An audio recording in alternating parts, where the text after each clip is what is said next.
Welcome to This Commerce Life.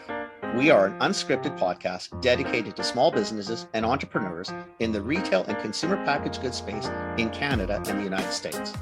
I am Phil Chang, co-host and co-founder.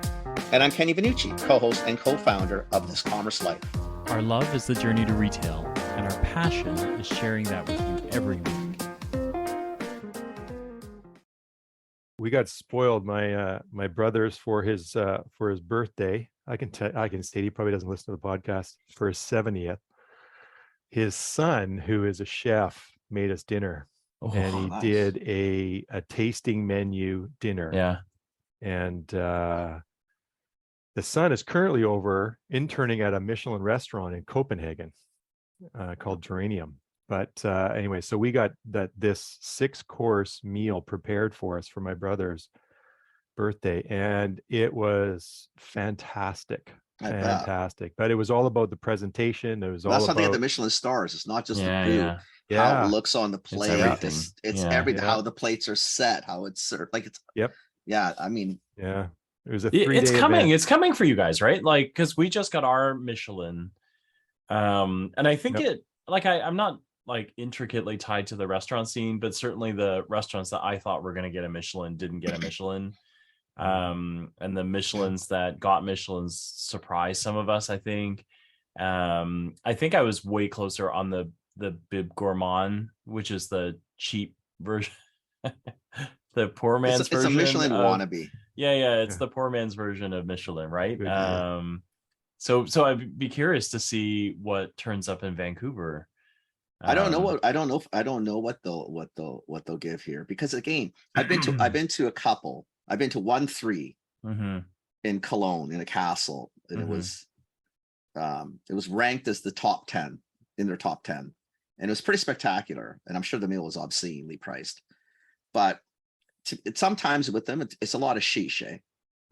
Like it's just like, okay, I mean, like fucking rose petals and this and that, and I don't give a shit, man. Like, first off, where's the food? I'm hungry. I gotta eat this. I gotta eat 60 of these. You're gonna give me a tortellini. What are you gonna do that Italian? I said, lucky to get all alive. I will say, pretty spectacular though. Presentations are amazing. Yeah, presentations are amazing. Right. I wasn't hungry. It was 4 or 5 hours long, maybe even longer. Yeah. Right. Wow. Explains everything. Yeah. That's how they're done, though. It was a 3-day event for him to put it all together. And you come away with it going, wow, everything got used. Like everything he bought got used. We had celery root, right? Yeah. He cooked it and made it into got to put in a broth, and it's like, oh my gosh, right? So yeah, it's pretty cool, right? It really is. I mean, how they do things. Yeah. It's just if you're really, really hungry, it's not the place. Yeah. Yeah. The only thing that saves you is the time, because after a while you just forget you're hungry. So I think the thing for me is more, I'm so curious because both Toronto and Vancouver, if there's anything that we get like super territorial about, it's food, right? Is like, we are really laid back as Canadians, but if you want to come here and tell us you have better food than us, we will kick your ass back to whatever coast you came from, right? Like, there is no way. Like, you want multicultural, we got multicultural. You want the best food, we got the best food. Like, you want the best Indian, you come to this city. You got the best Indian, we got the best. You want the best Chinese, you come to this city. We got the largest Chinese, we got the, like, so there's nothing like that. We have the best though, just so you know, Phil. Like, we have the best. Yeah, sure. But they would never get Michelin stars. They would never ever, like our restaurants here, like the Indian restaurants, and there's not a hope in hell. Yeah. But again, it depends what you're going for. I mean, if you go for the experience, I mean, the Michelins are really interesting because it's an event, right? And the food is spectacular, because you can't have crappy food. It's just for me, I like sometimes. I mean, I like to eat with my eyes, but it doesn't need to be a masterpiece that way. Anyway, I mean, I think I'm more curious about how many do you know what I mean? Like, because I don't think we'll that's get the thing many. that you kind of go, we are a world I don't think we'll get many. I don't think we will. World-class city. We got to have so many Michelins, and anyway. I don't think we will. Because I don't even think in the hotel scene, I don't think we have a lot of the those rankings, because they have their own set of rankings. I don't think we even have a lot of those. I think you guys might have a little bit more. You're a bigger city. Yeah. We got a lot of very surprising, like, bibs, right? Like, they were. It's cool though. There's a guy who's, I think he's Indian born, and then grew up cooking at Schwartz's, like the deli in Montreal, and then came back to Toronto, made his own thing. That's awesome. And he actually wound up getting a bib out of it, right? Like, and he actually missed the award ceremony because he was working. He was just like, I didn't get the message. And they're like, yeah, you got a message. Yeah, I didn't get a message. And then it was like, oh shit, I got a message. He's busy. Oh man. Just for that, they should have gave him at least a 1. Like, give him a 1 star for that. Come on. I know. Oh my gosh. Anyway, how are you, Jimmy? Yeah. I am well, thank you, boys. Yeah, doing well. And you're bookending your day today, hey, with us. We started and ended with the Shoplands. Started at 8 and ended at 8. It doesn't get a ton better than that. There you go. It really doesn't. It really doesn't. It's funny actually when I saw it. I thought, wow, on the same day, really?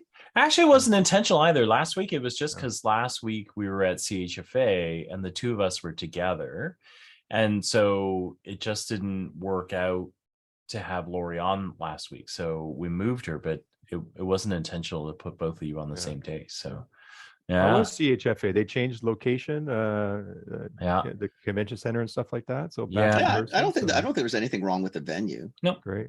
And the venue's it's a good venue. I mean, obviously it'd be nicer if you're around more of the scene, right? But it's less convenient for sure. Less convenient because it's at our Canadian National Exhibition grounds, like your P&E grounds, so a little bit away from things. So if you're right by the you're like pitch. so you're another like 15 minutes away from the center of the city, right? So but I thought liked it. I thought it was good. I thought it's a good venue. Yeah, for transit, for everything, it's much better because it's just more open. There's a lot more parking. There's a lot more. Yeah. You don't have to worry about that stuff as much. So Great. They're doing a good job with it. Yeah. It's got to be tough to start back up again though, too, right? And because what's their second one? They did Vancouver in the spring now. Vancouver right? and this one. To get things going. I know people are interested in face to face, but I know there's still a sense of uneasiness and who's who. Nope. Oh, that's good. That's nary a mask to be seen, and hugs, kisses, and handshakes everywhere. Great. Oh, I love that. That's good. It was awesome. It was so like you're thinking, all right, apparently we're out. Yeah. Well, I think it's just like what else can you do, right? Like, so some of us got sick, right? And like I am. He doesn't sound good right now. No. What's going on? I am sick, but he got it. I think actually. I got it. I got it before. I think I got it before from my daughter, but it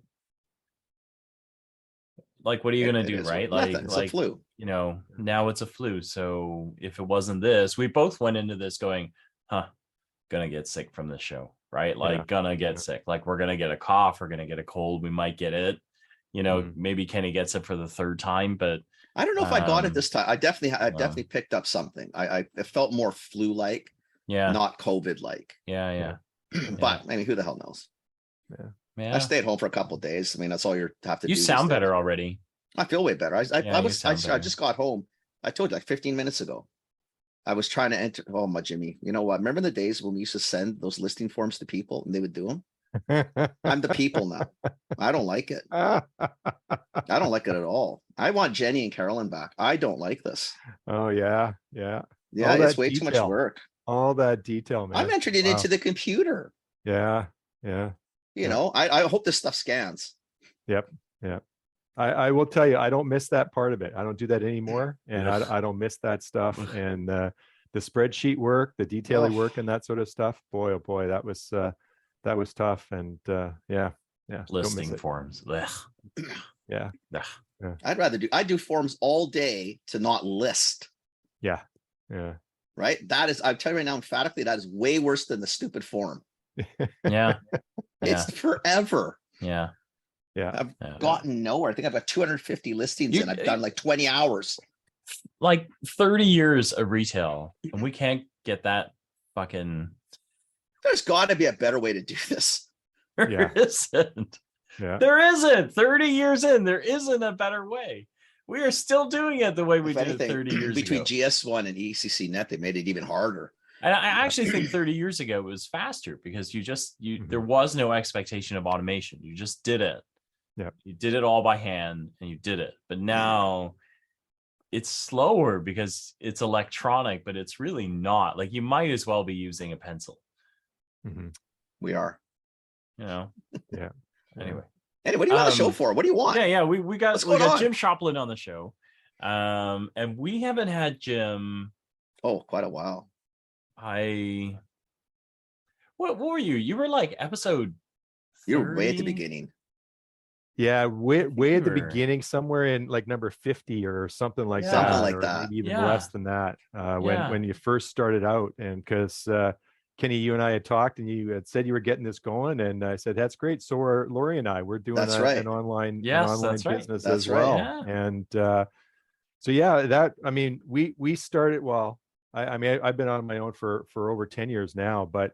Okay. Laurie and I started kind of working together and doing a online business called Natural Product Academy, and that sort of worked for a bit, but that morphed into a bunch of stuff for her. And I'm sure you guys have talked about that, right? Yeah. Where she had an online women's life coaching business, 200 women in it, and so I did a lot of the back end for that, helped her get that going and get her life coaching thing going, and so I think that's when you had us on was around that time, which would have been, just at the early part of COVID was probably around the last time. So you're talking 2.5 years or so. Yeah. Wow. Yeah. And the sad part is it does show that we like Laurie a lot more because she's been on way more than you have. Well, she's got the interesting mindset stuff, right? And all of the life coaching and all, and right now, I mean, that is so topical, so needed. And, the businesses I work with now, let me back up. I've now transitioned totally into business coaching, and so no longer do any broker or representing of products. Do all business coaching, and the businesses that I work with are challenged in starting back up, getting back to where they were pre-COVID now, and there's a lot of mindset work. There's a lot of emotional well-being, work-life balance, although I don't like that word. But I don't like that word either because there's the balance part is nonsense. But whatever. Yeah. Trying to figure out how to play this game now that the rules somewhat changed. Yeah. But one side doesn't want to give up the new rules. I don't know what the fight. I don't know how this is going to play out. I get it. I totally get it. Yeah. But I just don't know how it's going to play out. You can't have all these buildings empty. No, because it's not even the upper floors. Phil and I were talking about in Toronto. It's not the upper floors you're just worried about, just the bottom floors. Yeah.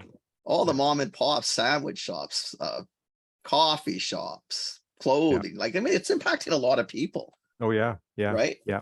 Yeah. So I don't know. I don't know who's going to win on this one. I just want to clarify. You were actually episode number 7. I thought he was really, really early. Very first. Wow. You were an Was OG. he even in January? Was he in January? So Laurie was on more than you. Laurie's been on way more than you, but you were the original. Totally up front. You were the original. You might have been one of our first guests. I think you were brokers and distributors on that first one. Yeah, right. I think you were our first guest. Yeah, well, that's right. Yeah. Oh, yeah, that's coming. I think you were. I think we did 6 episodes by that point. If you ever discuss it at the Shopland home, you were the OG Shopland on the show. So I just, that's good to know. Yeah. Wow. Sorry, anyway. And what episode number are you guys on now? Like what? 260, 260 something? We dropped 260. So the CHFA live episode was 260. Excellent. Yeah. Excellent. Yeah. I love it. And it's interesting. I did a presentation just earlier this week to people that are starting out launching their products, and it's a small business BC. So I always, whenever I do that seminar or that webinar, I always say you got to check out your podcast because you guys are great for that's nice. for Thank local, you. for retail, for new products. All of the things that these either entrepreneurs or they got an idea or they're just getting going. Need that stuff. You guys do a great job of that. So, which is fantastic. That's nice. Thank you. Yeah. Thanks. Yeah. Thank you very much. Yeah. Okay. Sorry. So, continue telling us about where you've gone. So at the start of COVID, I found it was really interesting. Ken, that's when you and I were kind of doing some work together, and the clients we had when I was representing products, their businesses either took off or their businesses tanked, depending on what products they were selling. Right. But either way, because I was a broker, my commission was tied to what they were selling. I was helping them, like, come on, guys, we gotta get going here, right? And found that I loved doing that more and had greater impact on their business than some of the other things that I was doing on the broker side. So did my certification and now strictly do business coaching, work with family businesses. And the word we use, or I use now, Kenny, is instead of work-life balance, we talk about integrating. So we talk about integrating family and business together. And That's a what's better your way to say family it. values? What's your business success? What are the things that are going on? How can you integrate that together? I like that better. Because a lot of our clients couldn't leave, right? They're the owners, they're the Right. businesses, and their employees were going, their employees were changing. And they go, Jim, I want to get back to the way it was in 2018, 2019, when I had this business humming along. I could, control my hours. I could take my time. I had the people in the business that I needed to. I had the managers or the integrators or whatever was going along. They could take their vacation. But during COVID, they had to like pick up all that slack. And now they're trying to figure it out. And a lot of the clients we work with are on the other end now, where they're going, listen, 5 years from now, I want to be out. I want to be retired. I want to figure out an exit strategy. And how can you help me with that? So that's what I do now. Yeah. Wow. That's cool. That's quite different. Yeah, I mean, it's not different. There's probably a lot of similar things, but yeah, much better than having to worry about a commission checks per se. You know what I mean? That's a tougher gig. Certainly on the commission check side of it, and what I find has been a great thing is it's a much more fit for the experience I've had in the 30 plus years that I was in retail, right? And sales, marketing, merchandising, team building. There's these things that I can bring in, and so a lot of what I do now is strictly working with businesses on their teams, whether that's aligning their teams that they got existing ones. Whether that's retail recruitment, that's a big thing right now. Finding how can they recruit new employees, where are they going to find them, who, and what are they going to do for that, and then a lot of stuff on team building as well. So yeah. And what size of clients are you playing with right now? Varied. So the key is family businesses, really, is what we're doing. So we got some mom and pops, husband and wife teams and stuff that are just starting out. And then we got clients that have got 10 to 20 employees. Nice. That's sort of the sweet spot. That's a nice size. Yeah, that's sort of the sweet spot for what we work with. And they've got the budget to want to be able to invest. They want to invest because they've seen this changeover of employees happening. Yeah. They've got this gap between, those that are close to retirement and those that are just starting out or say in their early 30s. They got this leadership gap. They need to train that next level of leadership. We come in and help them with that, and put together that plan to be able to shift from one generation to the next and make it as smooth as possible. So that size of company we find is spot on. Family-led businesses that 10 to 25 or plus employees. So yeah, it's a neat space to be in too, right? Because there are lots of families in that, whether it's husband and wife or kind of multi-generational families, but the politics is not simple, right? Like I gotta admit that I don't necessarily like stepping into those, right? Because you've got to be equipped to be able to deal with mom and dad, dad and son, dad and daughter, and who's controlling the power, who's the who boss, doesn't want the who's power, got the money, who thinks they have to do this, and so there's a lot of defining the roles for family and non-family members is key, right? And figuring out whose roles are there. You'll go down right to organizational structures and all that sort of stuff, right? But I grew up in a small family business, right? And we would talk about it around the dinner table, and we'd have conversations about it, and it was second nature to myself. Laurie comes into our family when we got married, and she's going, Jim, what are you guys talking about? Like, most people talk about their families and other things around the dinner table. You guys are talking about share structure and projects and all these other things, right? And that's, it just sort of morph into that, Right. where you don't have that cut line of, I go home at 6 o'clock at night and only deal with my family. No, if you're with your family, you're having these other things. But it can be very difficult for, an outsider or a non-family member to be able to understand that and fit into that and go, what is my role here?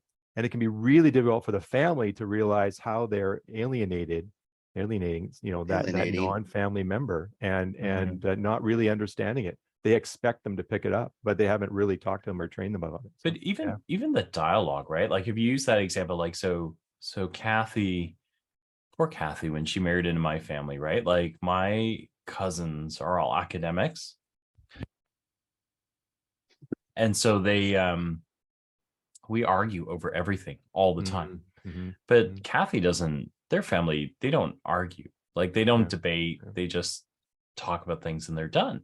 And so she was like, what family dinner is this? And I'm like, oh no, it's just like, it's a free for all. Like if you get angry enough, just throw a plate in somebody, it'll all be fine. And she's like, not fine. Like I have no idea. Like you need to give me signals that you're still friendly, that you're not going to try and get up and kill him. And I go, well, I might try and get up and kill him, but it's okay because after we'll be here next week as well, right? Yeah. So it's all and good. She's just like, oh God, somebody give me a glass of wine. Like, I don't know what I'm going to do here. Right. That's interesting, Phil, because that's where Laurie and I's business crosses over some, right? Where our skill sets cross over. And we do a behavioral assessment with all of our clients, DISC, called DISC. Okay. And it talks about how you behave, and it gives you an assessment of how you behave in groups. Gives you a natural style and then this need to adjust within, the group that you're in. And it's fascinating to do that with a group of people to help them understand how others behave, as well as how they behave themselves. And the quote from the founder of it says, everything that irritates us about others tells us something about us. And so when you start to realize that person's irritating me, it actually tells us something about us. That's actually and so when you're working in a group, in a team, you ever notice that sometimes you get along with somebody like great, right? And other people just you can't quite get along with, or there's someone in a group that always wants to like make a list, right? And there's someone in a group that always wants to make sure you invite these people, who's going to be there, right? And there's others that are going, we can't change it all. We've got to keep it exactly the way it is. That's all behavioral style. And that's the stuff that we love to work on with our companies, and helping teams to understand this so they can implement change, so they can move forward, so they can, work together and communicate and make good decisions. So, yeah. Yeah, that sounds really simple and clean. Yeah. Yep. Right. I love having the Shoplands on. You learn something from stuff, these right? two all the time. It's fantastic. It's simple. On your point, Kenny, it's simple to say. The challenge comes in implementing and in putting it in, and that's what we go in and do, right? To be able to help these companies where, who's making the decisions, who's deciding on the teams, how are you communicating to people, and as you get to understand it, and you have some common language in the business, now all of a sudden people understand why people act and behave a certain way, and they can get along, or they can, Phil, it's natural for your family because they know they're all going to hug each other when they leave the dinner. But somebody coming into it going, we don't do that in our family. We don't debate. There's no dissension. Yeah, everybody agrees with dad or mom or the older we don't talk sibling. about it. Or you don't talk about it. Exactly. Right. But you can't do that in a good company culture. You can't do that. You can't do that anywhere when you're involved in a group. No. Like if you're with a group, doesn't matter, pick a sport or if it's work, you have to be able to, you've got teammates, right? You have to, you have to figure out how to play with them, right? Yeah. And it comes in even more when you bring in the family dynamics. Oh my God. You bring in companies that have grown significantly over the last few years. One of our clients went from like 8 to 20 employees over the course of just over a year. Wow. And they got all these new employees, and they're trying to fit them all together and figure out, they know the roles based on what tasks need to be done. But there's no leadership structure. Like there's no, supervisory roles. There's no manager roles. And But then they go of back into org charts and stuff, and they don't Sure. tell small Yeah. companies about org charts. That's a Yeah. half an hour discussion on why you have it. But once you start laying it out, Yep. Yep. it becomes really clear, right? And all of a sudden people are saying, well, no, that's not what I do. Mhm. You're right. You do the task, Yeah. but who owns it? Like, Mhm. how do you, and should it be you to even do? Yep. Like, you start getting Yeah. those questions, that's really good. But it's hard with family because, to Phil's point, a lot of politics. For smaller Lot of businesses, politics. I work off of, instead of saying you got an org chart, pull an accountability chart over top Sure. of that, right? Who's accountable for marketing? Who's accountable for Mhm. sales? Who's Right. accountable for the finance or whatever? Then it becomes a little clearer because you're all connecting, right? Small Yeah. businesses, everybody's talking. There's no silos or anything like that, right? And you all got to talk. But who's ultimately But it has to accountable for it? land somewhere. Yeah. You can all talk all day, Yeah. but who owns it? Like, someone needs Yeah. to actually Yeah. own this, right? Yeah. Yeah. That's hard though. You're right, because especially in, if families, if it's more like a matriarchal or patriarchal structure, Yeah. it's even more complicated because you've got already like traditional divisions. Yeah. If it's siblings, I guess I can still have it because age, it's the same things, right? Sure. It's just trying to figure out, what, yeah, I mean, Birth order, gender. birth order is going to be huge. Gender is going Yeah. to be huge. Yeah. Obviously, if it's a mom or dad, you know what I mean, you default, and Yeah. that doesn't necessarily how it should play out. Mhm. But then Yeah. you Yeah. got a lot of dynamics in family businesses. Like, I mean, most of the people I work with are all family businesses, like Yeah. what you do, and it's like sometimes you just sit back and think, wow. The I mean, I interesting understand thing why it's going this way, but that's still a Yeah. wow. The interesting thing I found is I've actually gone back to more of my corporate gig and brought some of those skill sets into what I do, because you guys have all worked for large corporations where they've had those types of And that's what Phil and I do training, too. You're right. training Mhm. processes and things like that in place. Mhm. And I'm so thankful I had those early Yeah. on in my Yeah. career, Yeah. because I can bring those in. Yet you have businesses that are changing generations where the first generation starts it and did everything and knew everybody. And knew now everything that it's was going on all the time. Exactly. And now that's the second generation's kind of going, listen, this is really great, but we've got like 4 times the number of employees you ever had before. Right. We've got to Yeah. run this differently. Yeah. Right? Yeah. And we can't be downstairs picking orders, and Yep. you can't be running around telling everybody to do something. We've already told them what to do, Yeah. because now who are they listening to? Yep. Yep. Right. Yeah. And especially if it's the moms or dads, because they're like the presidents of the company. So as soon as they bark something, everybody stops. You're thinking, just don't listen to them. You had your task, just do your job. Yes. Yeah. And they got to go tell mom and dad to butt the hell out. Well, and that's the other dynamic, and this is the part that I love what Laurie does on the mindset, is to say, let's talk to that generation and say, are you really ready to retire? Are you really ready? What does that mean for you? Right? Exactly. That's Because if you're going to tough. say it, Yeah. and if you're going to say it, that by default implies a lot of other things are going to change. So Yep. if you're going to start to exit, you can't still hang on. Yep. Yep. Which Yep. side do you want to play, right? Yeah. Yeah. And I find that really valuable for That's working cool. with businesses that are thinking, like the owners are thinking now. Right. Like I love if anybody's listening and they're thinking about exiting their business in 5 years or 10 years, right? Start Or the process transitioning now. it, I guess, right? Or it's the succession planning. Yeah, because it doesn't happen overnight. A lot of Yeah. people just go, well, tell me what my business is worth and cut me a check. Well, there's a whole bunch of things that go into play there. First of all, are you prepared to be able to leave your business? Right. I had a client that said, Jim, I was ready to sign the check, and then you came into my mind. And I said, well, I better call you before I do. We have this conversation, and he goes back to the person that was going to cut the check to him and says, what happens to my employees? He hadn't thought about that. And all of a sudden he said, no, I don't want to do it. Right. Right. Because my employees I want to make Right. sure they're taken care of. And so he wasn't prepared to be able to make that decision yet. But ultimately, he now can say, I can get the business running so that it is a functioning business. It's not only about me. I'm not the only reason Right. why they want to buy this. I don't want to hang around for 2 years afterwards and be like a consultant or a manager or whatever Mhm. when you're raising prices and cutting. I don't want Well, to. you're a desk warmer because it's Yeah. it's there for perception continuity, not for business continuity. Exactly. Was there business continuity? You went to sold or it would have been a different arrangement. You're out. Yeah. Right. You're Yeah. out. Yeah. The one I'm always more interested is it's not the sell. It's when the reins get handed over, and you watch a lot of the older. Yeah, I'm definitely ready to retire. Right.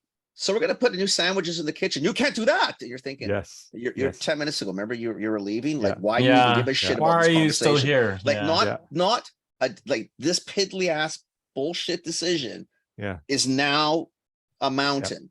Yep. Like, weren't you going? Go have the sandwich. Yeah. Do something. Yeah. And you can see it. I see it a lot of times too. And they're not ready. And you kind of, I mean, I don't have to do it. I sit back. Wow. Okay. You're obviously not ready to go. Yeah. Or you haven't talked enough as a family or as a management team. Like, who is going to get this? Yeah. Because birth order isn't a God-given thing. Yeah. And a lot of companies I've seen that where the eldest assumes, right? Yeah. But like, way too many assumptions sometimes, because that's your point. I don't think anybody really talks about it. They just assume it's going to flow naturally, and it's not. Yeah. It doesn't.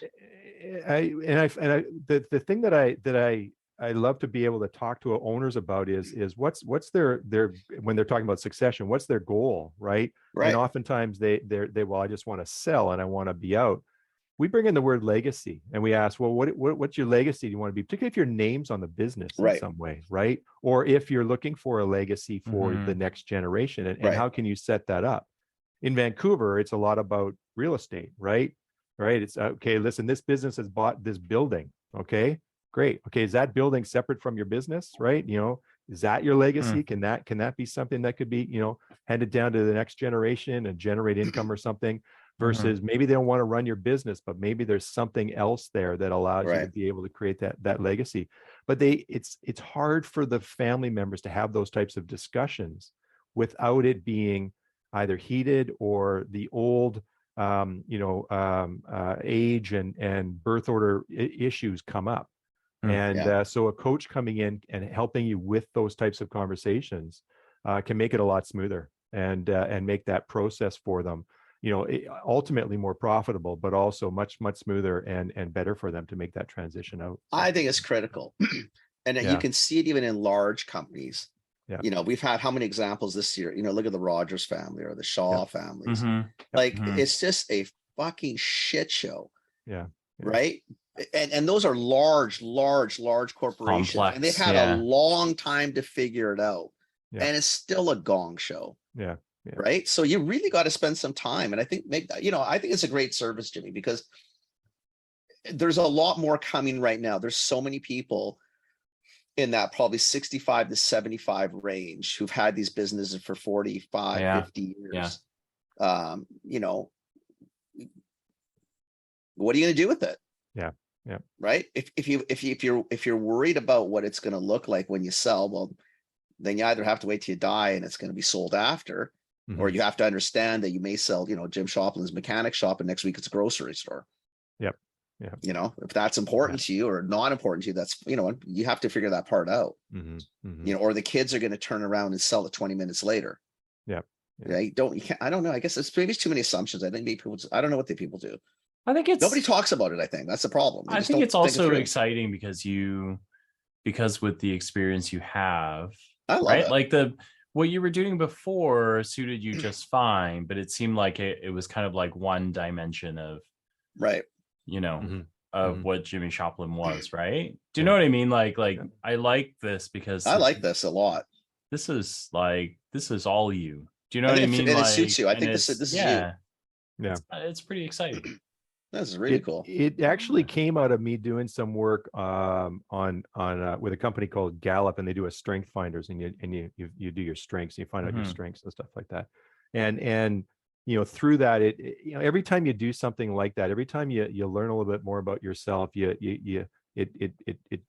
changes just a little bit, right? Some people are right where they want to be or where they need to be, and others are like, there's these things that occur over time, right? And that, and then the behavioral analysis we do at DISC was one of those other ones too. It said this coaching, this ability to be able to go in and ultimately what I find for my strength is to take a complicated task and simplify it.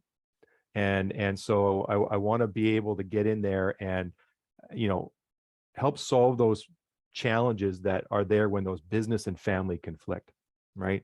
And let's open those conversations up and get in there and have these, because it's going to be better for everybody. And particularly if you've got a lot of, like, your business is a lot of non-family members, they know these issues are going on. As much they as all you see think it that it's because private, they know. it's so They know public. that the first generation's coming in and saying, make this sandwich this way. And the other generation's coming in, no, we can't do it that way. We're going to make it this way. They know those issues. They know all that stuff is happening. Yeah, exactly. And it's usually, you know why? Because as much as they think it is, it's really not hidden well. No. Right? No. It really isn't. No. Exactly. Right? Exactly. Yeah. Not a lot of closed door discussions. Yeah. You know, it's just out in the open, and they're wondering why people know. Well, yeah.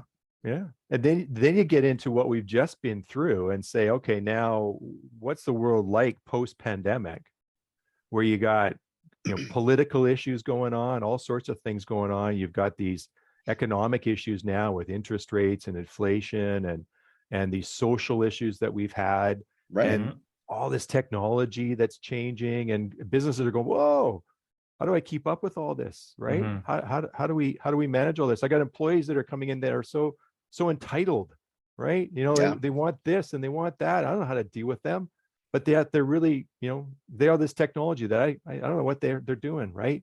But they don't know how to lead. They don't know how to work with a team. They're independent, and all these things. And so it's a great opportunity, I feel, to be able to work in businesses in that and say, let's put this plan together.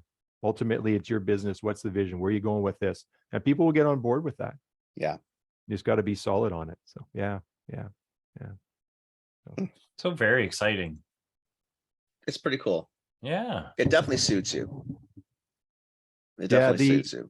The combination of experience and then the opportunity to be able to, work with a network of other coaches, where, we share a library of information, right?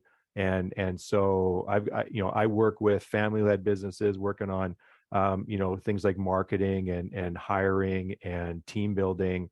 And Laurie works on emotional health, and she does some fantastic things with some of our clients, where she'll do some lunch and learns on overwhelm and the work-life balance one and people pleasing and stuff, right? And it's like these are issues that are happening within the businesses, Right. but sometimes they have really complicated things. And so I can bring in other business coaches. We can work within the association that I'm with and be able to say, so-and-so's got an expertise on this, right? You're a manufacturing business, we can help you with this. Or so-and-so's got an expertise over here in tech or something like that. So yeah, pretty powerful. And I think it's an opportunity for businesses to be able to bring in expertise without having to pay, that full-time role necessarily. Yeah. But also, someone who keeps up with and has their finger on the pulse of what's going on in business and the latest and opportunities out there. So yeah. And that's definitely a trend. I think businesses are finally figuring out that you don't need to hire a lot of these full-time people. There's a ton of people out there that can come in short bursts or short hits, give you an honest and help you move on. But I think that it's why we're doing what we're doing too, right? Because we play, it's the same idea. And we play in similar spaces, but I think it really is that recognition, right? Is that a lot of these guys, not only do they not need it, but it's in their advantage not to have, kind of full-time allocations for roles, because I think traditionally you've hired for these roles and then realize like, this isn't working, right? Like I have someone that's supposed to be a specialist, but it's almost like because I'm a little business, my requirements change, right? So how the heck am I supposed to hire the right people? Well, no, the answer is you don't, right? You hire the expertise that you need, and then you do, you swap them in and out as you need the spots, right? So I think that's why, it's kind of some cool. stuff that are there, really, and they're stable, and they're there, and other stuff that doesn't, because it does change. You know, you might be brilliant at technology and someone else isn't. so you call the tech guy when you need him, Yep. and you call the other guy when you need them, Yeah. right? When But if you can we have someone look like at you it, that shows that, that's even better. when I do the behavioral assessment on businesses, I often find that they're hiring similar to themselves. For sure. Right? That's a comfort. Yeah. But they need that makes you feel good. exactly right. Easy to talk to. I can get along, no problem. But they know they need that other one, right? Right. Right. If they're a people person, they'll hire more people, and they don't have enough people to do the tasks. Like who's Right. filling out those listing forms, right? You need more people like that in some businesses. Or Yes, who's the you do. demanding one? Yes, you do. But they don't necessarily see that, right? No. Or they have an expertise on their product or their service, and they don't necessarily know what they don't know. It's Jimmy, it's just how it's been done. Yeah. And exactly. a lot of family business, I got to this point because this is the way I did it. Yep. Right. And because a lot of them like haven't come from larger companies or structures where you really learn quickly that yes, you are definitively an integral part of this. But just so we're clear, we could have probably plopped in 30 other people and the result would have been pretty much the same. Yeah. Yeah. Right. So really, you got to get off that and realize that there's a lot of other components around. I mean, that's how you got there, but you may never get anywhere past here. Right. And Phil have this discussion with people too. It's the same idea. You got to, know your strengths, know what you can do. And we work for a group of folks where he hired similar enough that we would talk about getting stuff done. And I remember because Kenny actually laughed at me because in one of the meetings, I finally said, okay, sorry. So we keep saying we. Is this a royal we? Like who actually has the T for task, right? Like, because I can't take more we's, right? Like the company notes from the last 3 kind of like scrums or whatever you want to call them has we in them, but we didn't do any work. We talked about doing the work, but nobody got the assignment, right? So who's the royal we, right? Like, but at least we talked about it. Yeah. Like, okay, all right, like. I love to use the sports analogies, right? You think of a soccer team or somebody. If everybody's defense, who's going to score the goal? Someone's got to probably put a goal in the net. Yeah. And you don't win the game by stopping goals. I mean, it sure helps, but you got to pop a few in the net. No, yeah. And that what I find oftentimes is, and so anybody out there listening that's thinking about working with a coach and stuff like that, oftentimes the thought is I need such and such, right? So I want to find somebody to do that. So we had a client reach out to me and said, Jimmy, I need some help with marketing. I need some marketing. I need to increase my sales. And so first of all, I got to explain the difference between marketing and sales, and they're a little different in terms of what they do. But after that, we started looking at it going, you don't actually have a marketing part. You got all the sales that you can handle. The biggest challenge right now that you have is keeping employees. Because you're constantly having to hire somebody, you don't have time to go out there and do those sales that's ultimately what you're best at. Right. And the interesting thing is, as we started to talk about what their business looked like for the next year, like the next 12 months from when we were talking, they had a really good idea already on what their revenue was going to be. Their type of business where they were booking stuff out months in advance. Right. So the revenue coming in wasn't the issue.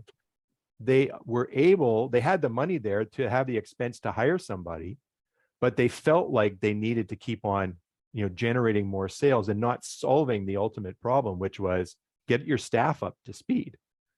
And so we actually, I said to, listen, your sales are already going to be there. What if in 2 months from now, right, you had all your staff issues taken care of? What would that be like? Oh, it'd be awesome. I could take the time off that I need to. I'd just be here working the hours that I want to, right? Perfect. Let's do that. Forget this next 2 months of marketing because your sales are already going to be there. Let's figure you already know out what it's going to be. What's the big deal? Figure out their issues. They've now had record months. In the last 3 months, they had the most sales ever in those months they ever had. And full staff. It allows the owner, who is an outgoing person, got all the contacts in the industry, to be out there talking to people, doing the things he needs to. But what he was stuck back in the office before, having to do all the work to cover for the employees.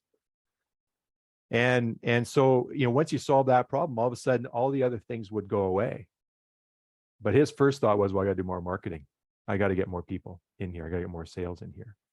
And it was really interesting to go through that type of an example with somebody where you're surrounded by people that are saying the same thing to them. Yeah, we do. Or we got to get more people. We got to get more sales. We got to get more sales.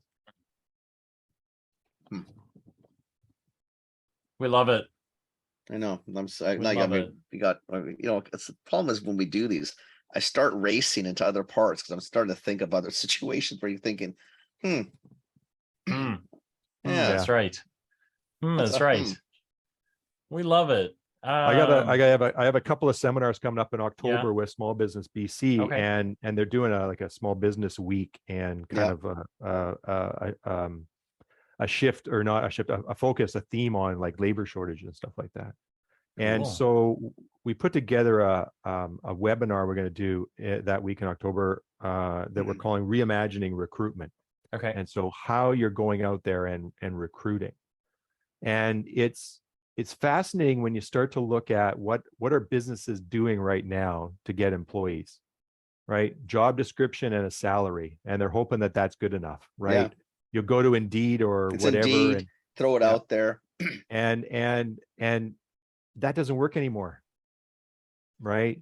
Well, I think the last time I looked at the numbers, there was like 1.8 jobs for every person applying for them. Yeah. And how many people you guys have had on, or others that are struggling, had people not show up for interviews? Everybody's struggling for staff, Jimmy. Yeah. Pick an industry, everybody. and it doesn't matter what level. Yeah. Everybody's struggling to get staff. Everybody's struggling to retain staff. Yep. Right. And it's key. And when you can take a step back and start to look at what you're doing and realize what the root issue is with that, right?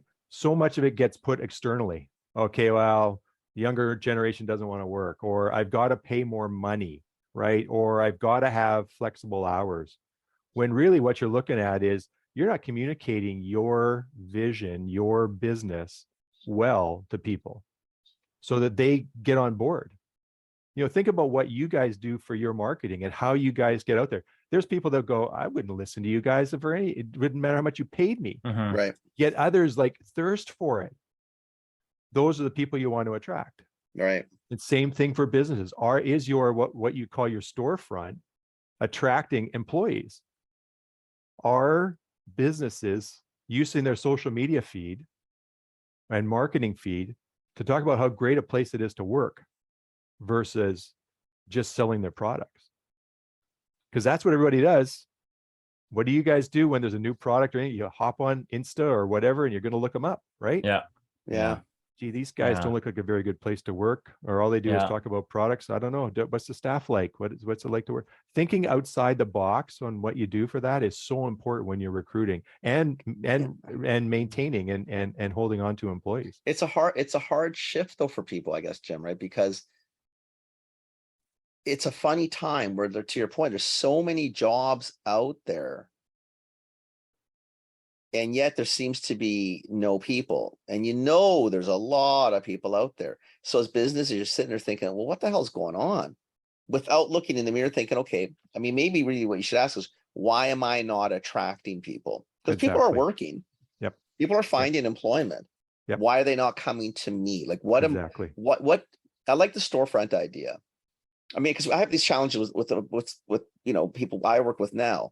And you're starting to think, yeah, well, maybe, maybe we need to spend more time. The word that's overused and never understood, culture. Yep. Yeah, but what is that? Mm-hmm.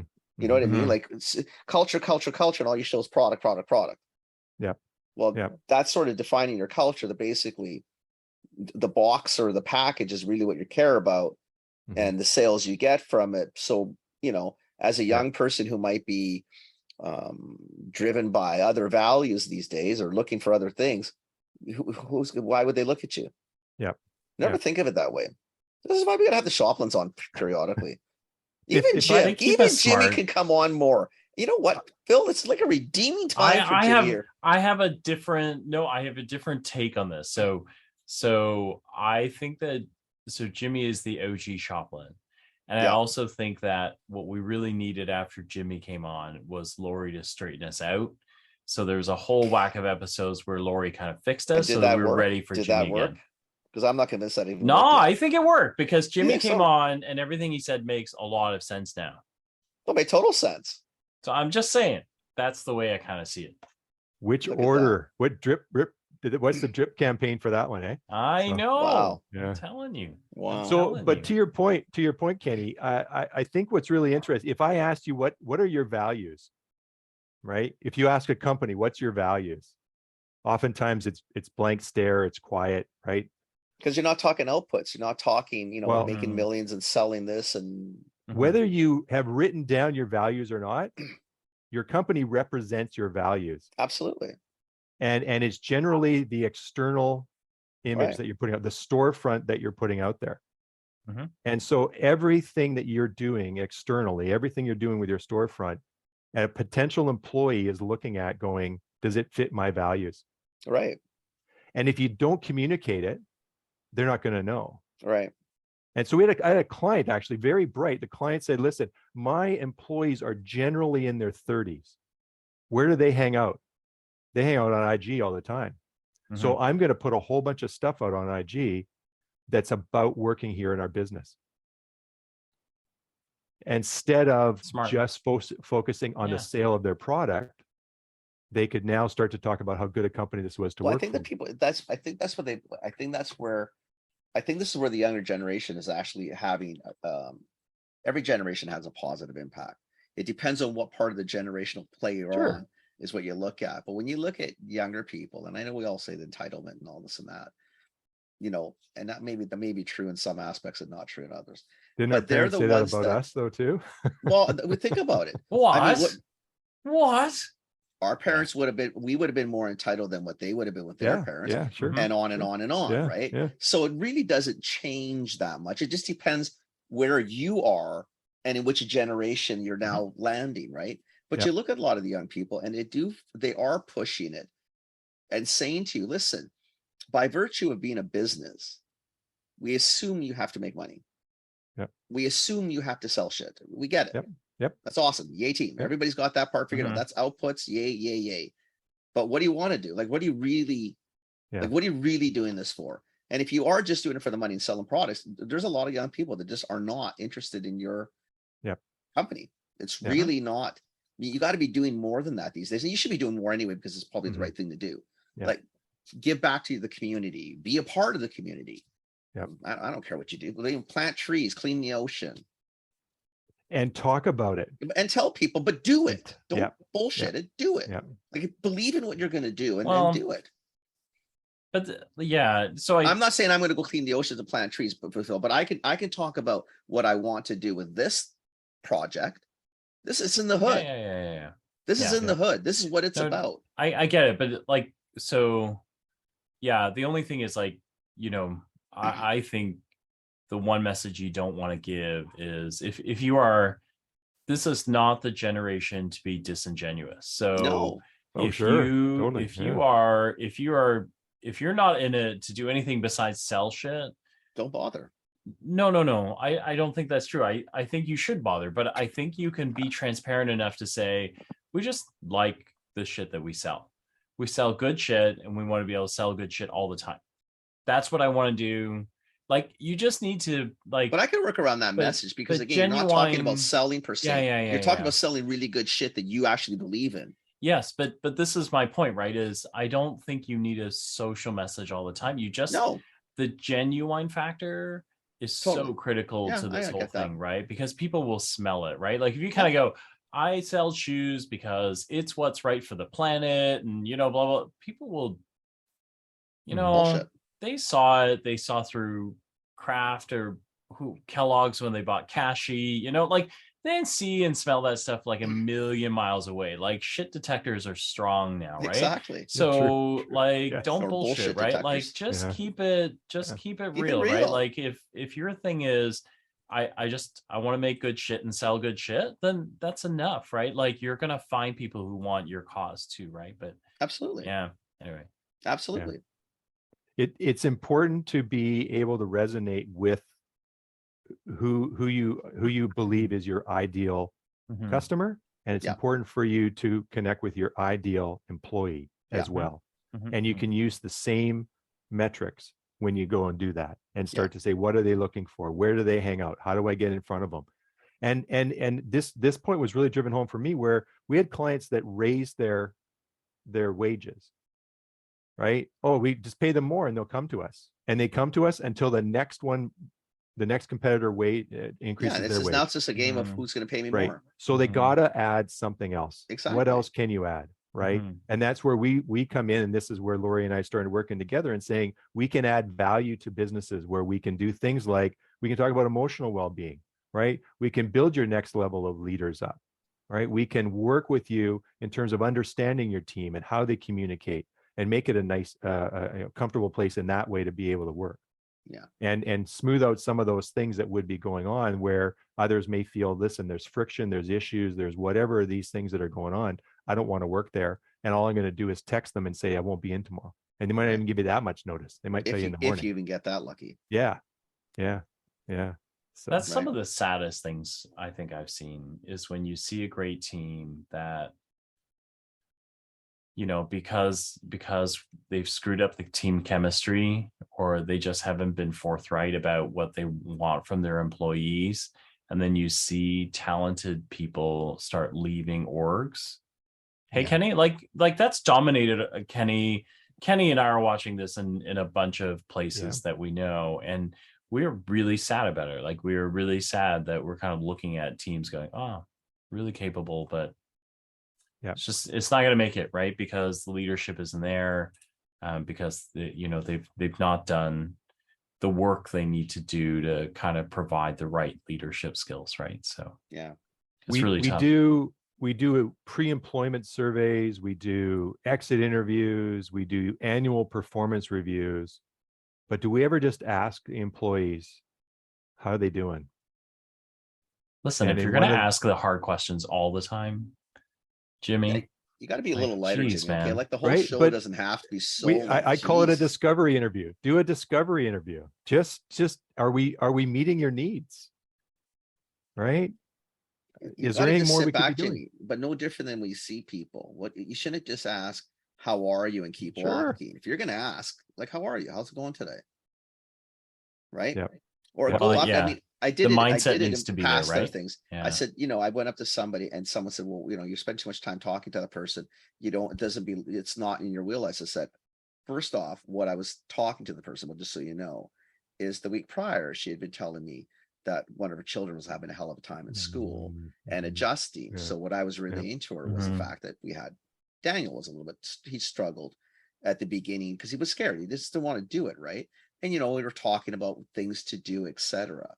I said, did you, first off, before you assume and jump, Yeah. did you ever ask this person on, because when she's missing days, did you ever ask why? Yeah. Because she's told people, like I knew, Mhm. right? So, before you go and judge, like maybe just ask a few questions. Hey, not just, hey, how are you? That's good. By the way, did you get that paperwork done? Yeah. Yeah. Like ask, how are the kids? How are they finding Yeah. school? What's going on? Yeah. How you feeling today, Jimmy? Laurie how was did the a weekend? Laurie did a lunch and learn for one of our clients, and the owner was nervous, like they're going to talk about us, right, and that sort of stuff, right? So What are you Laurie does a nervous about? debrief afterwards. How did it go? What did they talk about? What were they? Absolutely nothing to do with work. It was dropping the kids off at school, or what are they going to, dinner, or they've got a parent that's ill, or whatever it might be. There were like dozens of other things that were on their mind. Mm. And if a company doesn't recognize that an employee, before they step through their door, are not focused on their work, if they're not giving them a chance to kind of have that time to debrief or whatever, then that's when accidents happen. That's when other things pile on. That's when mental health issues can come into play. Right. Companies need to recognize that employees don't always think about their company. They've got their business or their personal lives to take care of. If anything, and now you go back to sort of the latest or newest generation, you definitively are most likely not first thing on their mind Oh, all exactly. the time. maybe our generation, because we were probably a little more foolish. You know what I mean? Like it's definitely they're definitely smarter because they are putting themselves more in the forefront than what we would have done. Mhm. You know, when you got called, what'd you do? You dropped everything. Yeah. But there's way more distractions now, right? Totally. There's way more external issues, right? There's way more access to information. You know, there's a whole bunch of things that pile in. The companies need to recognize, and they need to understand, how do they get their vision, how do they get their purpose out there, so that people understand when they walk through the door, this is why they're here. My employees are here to be able to take care of this. So, awesome. We are glad you came on. I'm glad you came on. It's been a long time. I haven't seen you in a long time. So it's nice to see you. Yeah. Well, I don't get a chance to see you in the natural side anymore, so I'm glad we got a chance to chat and stuff. So this has been great. I was telling Laurie that I totally missed you guys. Like I missed you by, I think, maybe an hour, maybe a couple hours at Niagara on the Lake. Oh yes, yeah. That was such a fun that's funny. Yeah. Beautiful place at Niagara on the Lake. So Jimmy, if people want to find you, where do they find you? Great. You can find me at shoplandcoaching.com. So we've changed our site and stuff. So it's shoplandcoaching.com. You can find us. We're on Insta and Facebook and LinkedIn, Jim Shopland. And you can find us there and learn all about us.